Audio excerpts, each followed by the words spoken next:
Painted hornet's nest. It used to hang up in the corner of Grandma's porch, right above her chair.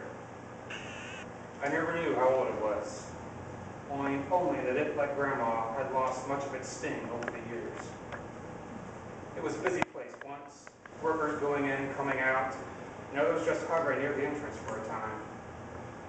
But things calmed down eventually. Perhaps they left one by one to build new nests in some faraway place, a place from which they could return to visit, but not easily and not often. And the more that moved away, the less that showed up for family occasions. And if there was ever an old hornet that sat on the edge of the entrance, her wings too fragile to bear her weight in flight, I'm sure my grandma would have seen her. I'm sure she would have smiled slightly as she closed her eyes and leaned back in her chair.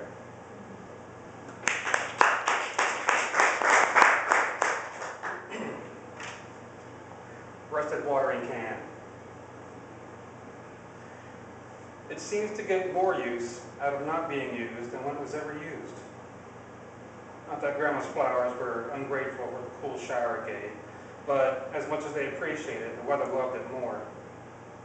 It sat on the tree stump, infinitely patient, collecting the most precious jewels of rainfall, letting common gems fall where they may. The flowers knew what they were being given, and they thanked the clouds in different hues and shades, the most generous of which expressed in the brightest or deepest way. Those were the ones blessed by a gentle sprinkle from a metal spout. Sometimes the clouds played favorites. That's why they loved the can so much. But even affection takes a toll. Over time, a sheen could become a coat, become a crust, perhaps heaviest where most caresses fell. On the handle's crest, down the sides, and underneath as if cradled by a parent long since gone.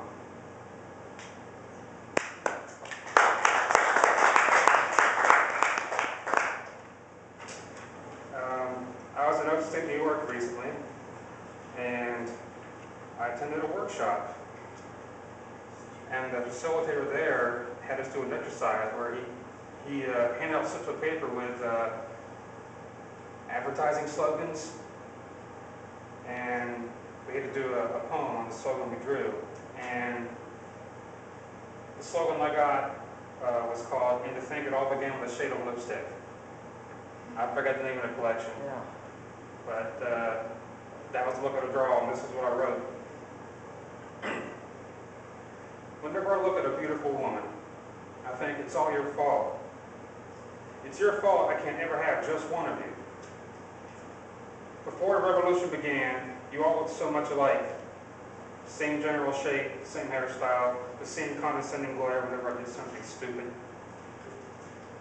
Then somebody got the idea to color hair, to trace around the eyes. I blame Egypt for that. And to imbue the lips with texture.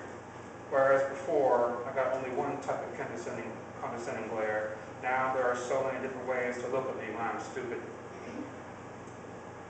But it's not all bad. Now I see things about you I never have, in a way I never have. One of you may appear to be more caring. Another may look to be more fun. Others may look like I should never get within 20 feet of them. And for that I'm grateful. But it's so confusing to have so many choices. Where before I was sure what I wanted, now I'm not. I am bereft and you have done this to me. Maybe it's a guy thing, but I can't even be sure about that because I see guys doing it too. Taking away the power to decide by giving more to decide from. Still, it's made life interesting. When I go shopping for groceries, I no longer want this apple, I want that one.